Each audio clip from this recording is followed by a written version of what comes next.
Buenos Aires do Papa Francisco, onde o repórter Pedro Vedova encontrou as origens, os prazeres e a formação religiosa do muito portenho Jorge Bergoglio.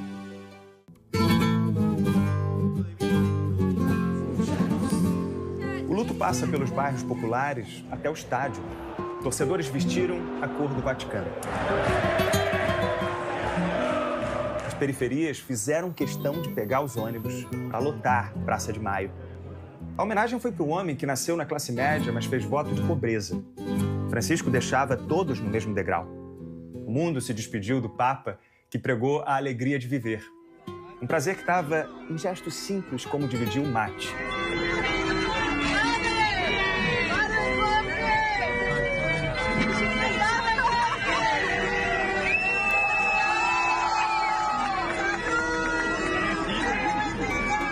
Era o tipo de sacerdote que não para em textos sagrados.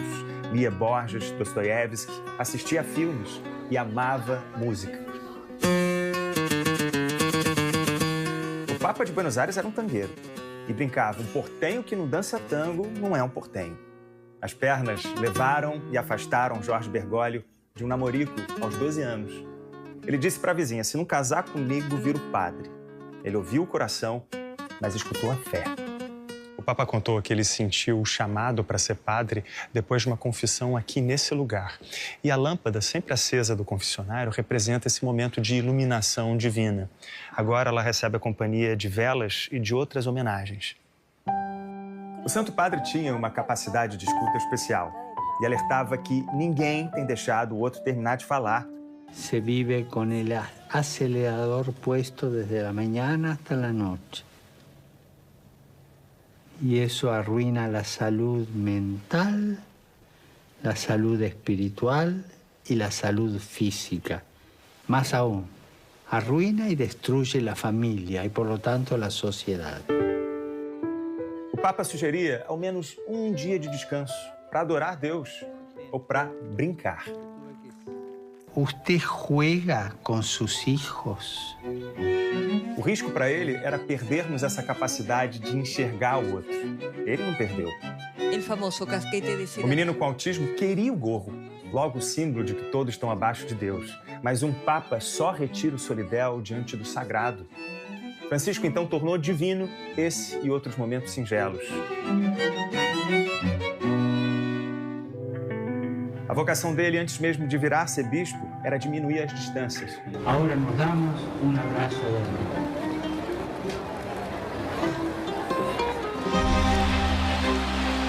E assim fez-se a alegria. Jorge se converteu em Francisco e o mundo cristão não era mais preto ou branco. Era algo mais conciliador. I miei fratelli cardinali sono andati a prenderlo quasi alla fine del mondo. Sairia daquela sacada uma orientação formal por uma igreja calorosa. A primeira exortação apostólica foi um convite à alegria. A palavra preenche as páginas da sua carta sobre o que é a igreja. E na primeira viagem, ele operou o milagre da multiplicação da alegria. Como diz o ditado, sempre se pode colocar mais água no feijão. O Papa argentino fez a igreja mais latina. Las familias a veces vuelan los platos. Le sugiero un consejo. Nunca terminen el día sin hacer la paz. Without making peace with the family. Um dos sobrinhos contou o fantástico que volta e meia ouviu uma provocação do Papa. José torce pelo River e o tio era torcedor de carteirinha do São Lourenço. Domingo em que se enfrentavam River e São Lourenço, quem perdia tinha que aguentar. O afilhado lembra dessa autenticidade. Era um tio que não dava sermão, dava exemplos. Nos pequenos gestos, nos médios e grandes, em tudo. Jorge via sempre o padrinho ignorar o direito ao motorista. Ele pegava coletivos, onde chegou a atender um pedido de confissão no ônibus. O Papa vivia muito ocupado. A rua para Francisco era tão sagrada quanto a igreja. Ele simbolizava com perfeição o que os argentinos chamam de padre das favelas. Essa amiga do Papa disse que não foi da boca para fora o convite para que padres tratem os fiéis como seu rebanho. O Papa queria uma igreja com cheiro de ovelha. Con olor a oveja. Eles se acostumaram a ver o Santo Padre por aqui. Francisco escolheu viver à imagem e semelhança dos subúrbios. Eles agradecem quem agasalhava pessoas em situação de rua e arranjava bolsas estudantis. Esse fiel escudeiro disse que ele mobilizou a construção de igrejas, de escolas, de refeitórios. Me dá alegria lembrar desse Bergoglio que se misturava com as pessoas. Ele buscou um evangelho mais pastoral, focado no amor, em vez da igreja conservadora a que estávamos acostumados. Estávamos acostumados. O riso de Francisco, às vezes, era um disfarce. Ele chegou a afirmar que chorava depois de atender gente muito vulnerável. Não à toa, ele valorizou o choro desse menino. O filho aflito quis saber se o pai ateu iria para o céu, porque tinha acabado de morrer. Se quell'uomo è stato capace di fare figli così, è vero, era un uomo bravo. Era un uomo bravo. Era um papo humano. Sabia, inclusive, chicotear palavras, indignado, como um Jesus no templo. Questa mancanza di lavoro ci ruba la dignità. Ele só se importava em ser coerente com a palavra. Sai chi è stato il primo santo canonizzato nella Chiesa? Un carcerato. Un carcerato condannato a morte. Lo stesso Cristo lo ha. Ma oggi sarai con me in paradiso. E la società deve imparare questo esempio di Cristo. Perché se lui dimentica, chi sono io per non dimenticare? O Papa acreditava que era possível se purificar e voltar à mesa, onde todos são convidados. Francisco foi longe contra o que chamou de globalização da indiferença. Filho de quem fugiu do fascismo de barco, ele tinha compaixão com o imigrante. O Papa não deixava o Vaticano esquecer as dores do mundo.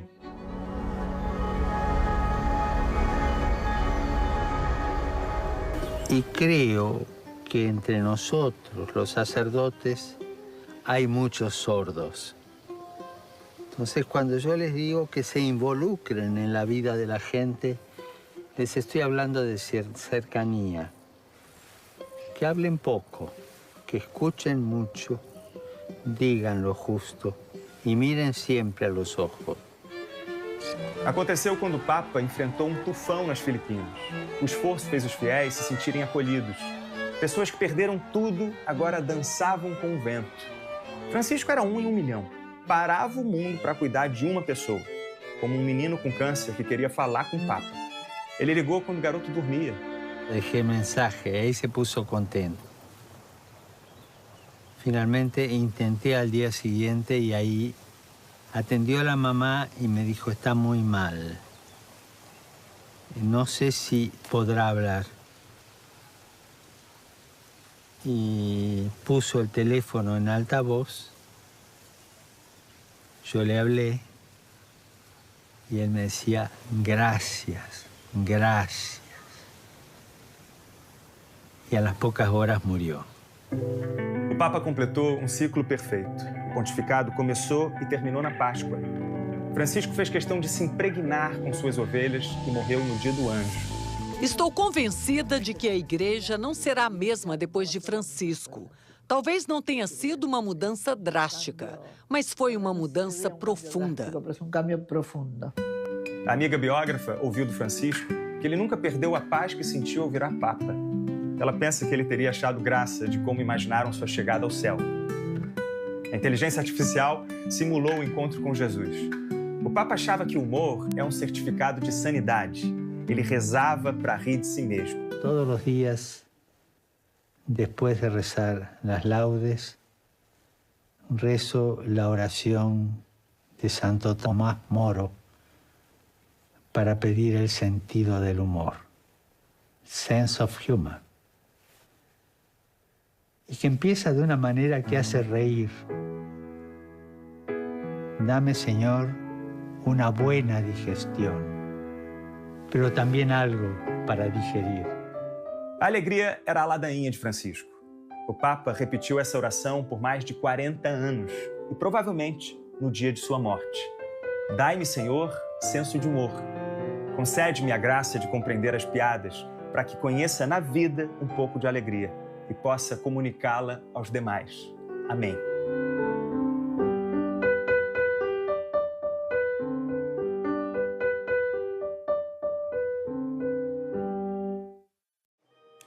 Fiéis puderam visitar hoje pela primeira vez o túmulo do Papa Francisco na Basílica de Santa Maria Maior, em Roma. No Vaticano, uma missa reuniu mais de 200 mil pessoas. Foi a primeira missa de domingo na Basílica de São Pedro, depois do sepultamento de Francisco. Nesse período chamado Novendiale, que são os 9 dias de luto contados a partir do funeral do Papa, os cardeais tomam a frente das celebrações. Il dolore per la sua dipartita, il senso di tristezza che ci assale. Hoje, a cerimônia ficou nas mãos de Pietro Parolin, o secretário de Estado do Vaticano, que é muito cotado para assumir o comando da igreja. Milhares de fiéis também se concentraram a 4 quilômetros dali, fora dos muros do Vaticano, em Roma. O último adeus ao Papa Francisco levou milhares de pessoas à Basílica de Santa Maria Maior. As filas enormes se formaram desde cedo. O Fantástico foi a primeira equipe de TV brasileira a ter autorização para filmar o local do enterro. Entramos em silêncio e assim permanecemos durante todo o trajeto como forma de respeito. O túmulo seguiu as orientações deixadas pelo Papa. O sepulcro, na terra, simples, sem ornamentos especiais e com uma única inscrição: Franciscus. Ti senti in pace? Esse italiano relata uma sensação de paz quando viu a sepultura. Espero que ele também tenha encontrado a paz, como é justo que seja. Espero que abbia trovato la pace come è giusto che sia. Quem saía pelos portões relatava a emoção de ter visto um túmulo tão fiel às palavras do Papa. É um Papa muito importante que conseguiu dialogar com gente diferente, prezou pela diversidade. Eu me sinto muito próxima dele, então eu achei que devia dizer adeus. O Sec é imigrante, veio de Guiné, na África. Ele é muçulmano, mas disse que via no Papa uma espécie de amigo. Pure noi stranieri. Ele gostava de nós, estrangeiros. Por isso eu vim. Se eu trovato qualcuno ancora qua. Nessa multidão, claro, encontramos um pouquinho de Brasil. Eu particularmente não sou católico, eu sou agnóstico. Mas fui criado em família católica e admiro muito a figura dele. Acho ele uma das pessoas mais humanas que viveu nos últimos anos.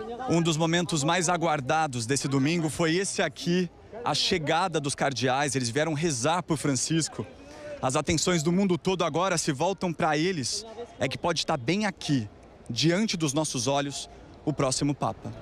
Quem tem acesso direto a eles caminha despercebida pelas ruas do Vaticano. A Ana Rita trabalha na Casa Santa Marta há mais de 30 anos.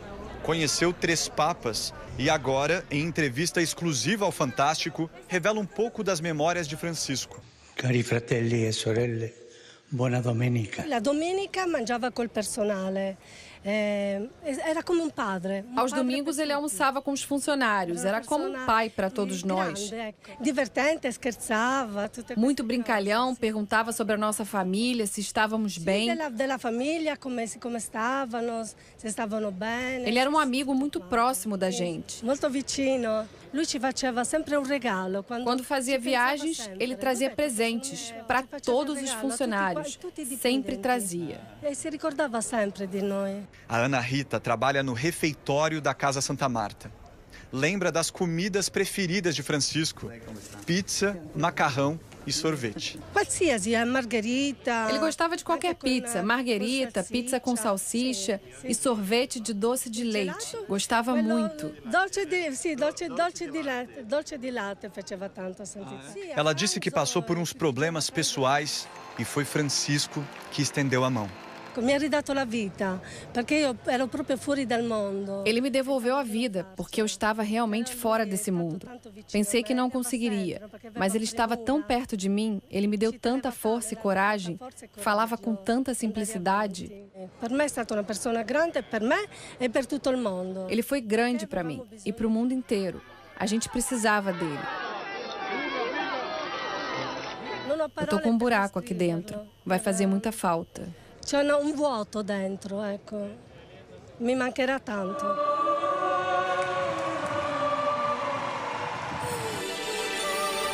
A Igreja Católica se prepara agora para eleger o novo Papa, um processo marcado pela tradição e pelo segredo, o que atrai a atenção do mundo inteiro. A correspondente Ilse Scamparini vai mostrar como funciona o conclave, que desta vez vai reunir cardeais de todos os cantos do planeta.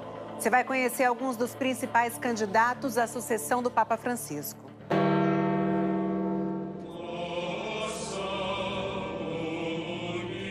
Comovido, o Reino dos Papas enterrou ontem o seu mais alto representante.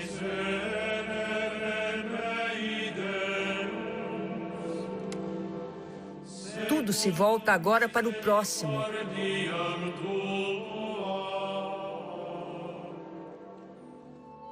No menor país do mundo, nenhuma decisão importante pode ser tomada sem ele. Amanhã, a Capela Sistina fechará suas portas. Cenário de um dos rituais mais fascinantes do mundo, lá dentro algo começa a acontecer. São os preparativos para a eleição do novo Papa de Roma, ainda sem data.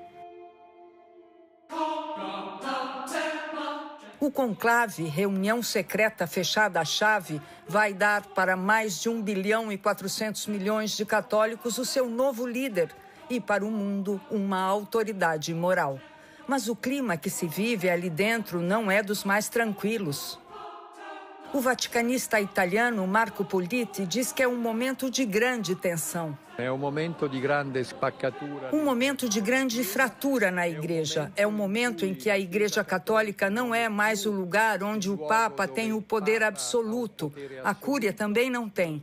Agora são as potências regionais que têm o poder, as conferências episcopais. É preciso encontrar um novo caminho de unidade.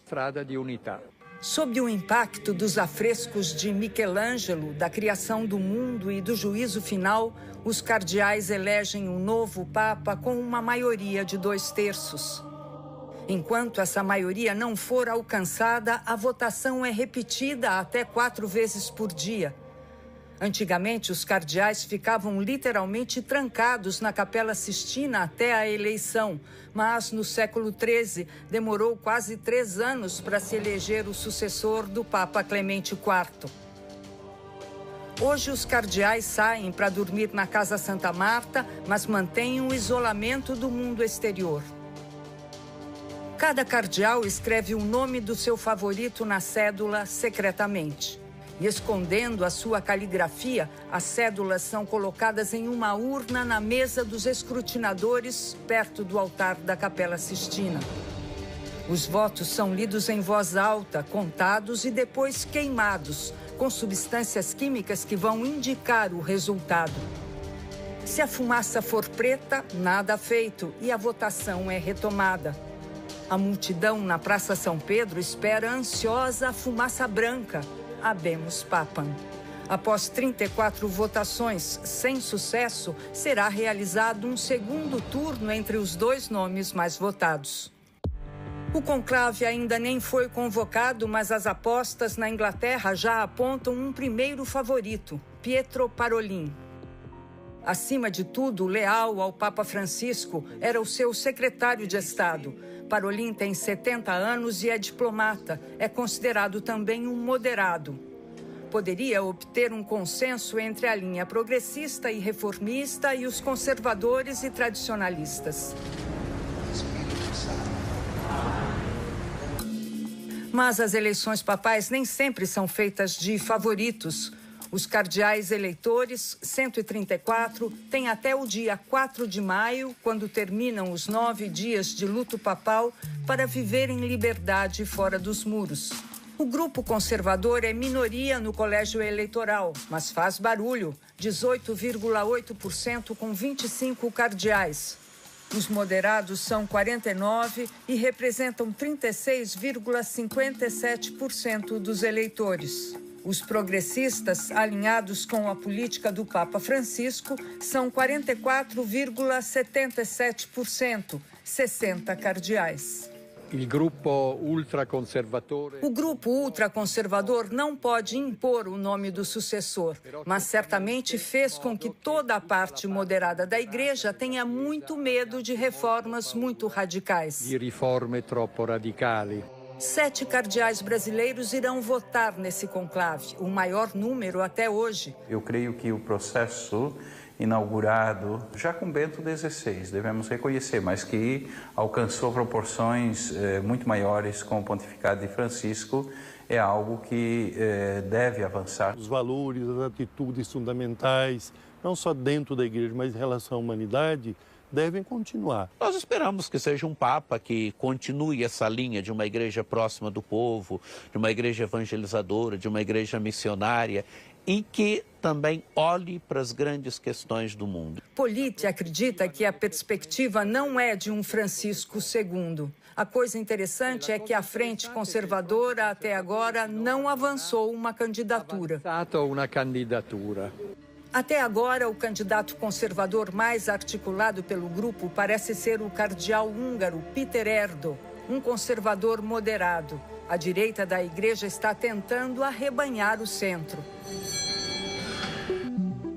É nas reuniões das congregações que antecedem o conclave que os cardeais vão iniciar a construção de um perfil do próximo Papa. Delas participam também os cardeais não eleitores que têm mais de 80 anos e que podem conseguir muitos votos.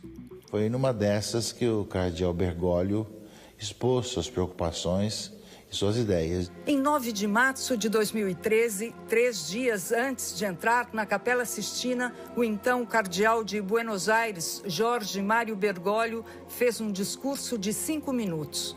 Disse que a igreja era chamada a sair de si mesma e ir em direção às periferias, não só as geográficas, mas também as existenciais. Com essas palavras, ganhou o papado. Os candidatos que seguiriam a linha de Francisco são os italianos Pier Battista Pizzaballa, patriarca latino de Jerusalém, e Matteo Zuppi, presidente da Conferência Episcopal Italiana e arcebispo de Bolonha. O filipino Luiz Antônio Tagle, arcebispo metropolitano de Manila, e Jean-Claude Hollerich, arcebispo de Luxemburgo. A situação mundial assusta os cardeais que entrarão em conclave. O Papa Francisco, um pouco antes de ser internado, temia que o presidente americano Donald Trump pudesse influenciar os cardeais eleitores. Ontem, no funeral de Francisco, Trump foi visto com um cardeal americano que apoia suas ideias. O arcebispo de Nova York, Timothy Dolan. Ele foi um dos grandes críticos de Francisco, também o presidente Trump, que chegou a dizer que o Papa dividia a igreja. Influenciar o conclave, eu diria que a chance é zero. Trump, qualquer aceno que ele faça, pode ser o beijo da morte para o candidato. Entre tantas incertezas, há entre os eleitores do novo Papa pelo menos um consenso. O Vaticano precisa ser um oásis de paz, o Vaticano precisa continuar a ser um lugar de diálogo, o Vaticano precisa ser um lugar onde as grandes questões da humanidade sejam relembradas, sejam colocadas em cena. Eu acho que esse é um desafio.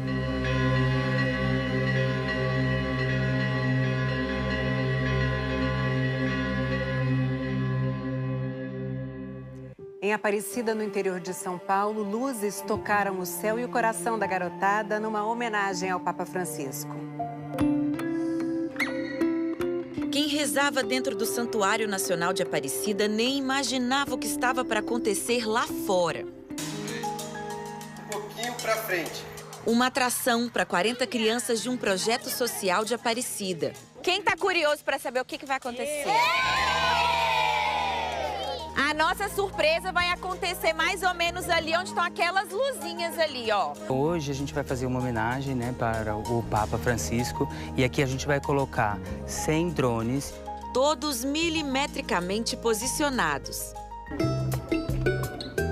Eu não sei como que eles jogam essas asinhas tão pequenininhas. É verdade. Eu pensei que seria mais quente aqui embaixo. Eu pensei que ele seria menor. Como que eles ficam mudando de cor? Vindaminhos pequeninos, porque deles é o reino dos céus. Ensinamento de Jesus que o Papa Francisco seguiu à risca. I bambini sono in se stessi una ricchezza per l'umanità. Quem aqui já ouviu falar do Papa Francisco? E o que você sabe que ele ensinou de bom? O Papa ensinou a amar o próximo. Ele falou que a gente tem que amar os outros, mesmo se fosse na cor diferente, a gente tem que amar no mesmo jeito. Porque todo mundo é igual. A gente tem que ter empatia com os outros. Ele já orou aqui na Basílica. Orou mesmo, Bernardo, 2 vezes, como cardeal em 2007 e como Papa em 2013, poucos meses depois do conclave que o elegeu. Papa tá feliz, Papa? Muitas graças, obrigado. Ele era devoto de Nossa Senhora Aparecida e passou por esse mesmo espaço em que estamos agora, quando muitas dessas crianças ainda nem tinham nascido. De vez em quando a gente, crianças que ensinam os adultos, porque às vezes até os adultos erram. Tipo, o adulto fala um palavrão, a gente conserta. Il secolo che genera intelligenza artificiale non ha fatto ancora i conti con la piaga dell'infanzia umiliata. Francisco abraçava a dor de muitas. Cosa c'entrano la guerra e i bambini? E conseguia acalmar o coração de quem carregava uma dor particular, como a desse menino que perdeu o pai, ateu, e perguntou a Francisco: "Meu papai está no céu?" O Papa ofereceu o ombro amigo e uma palavra de conforto. Dio abbandona i suoi figli? Ecco, Emanuele, questa è la risposta. Pode ligar? De repente, chegou a hora.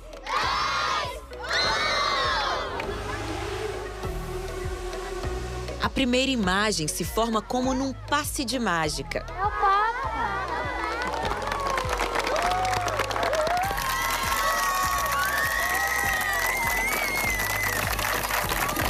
Agora. Uma cruz.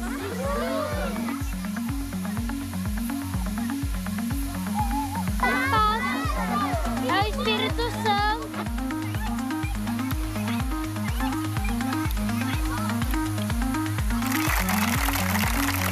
Ele tá dando tchau, olha a mão dele.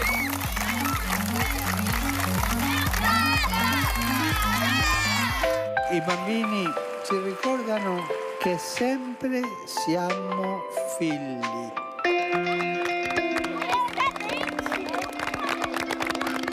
O Papa virou uma estrelinha e continua brilhando no coração da gente. Que lindo!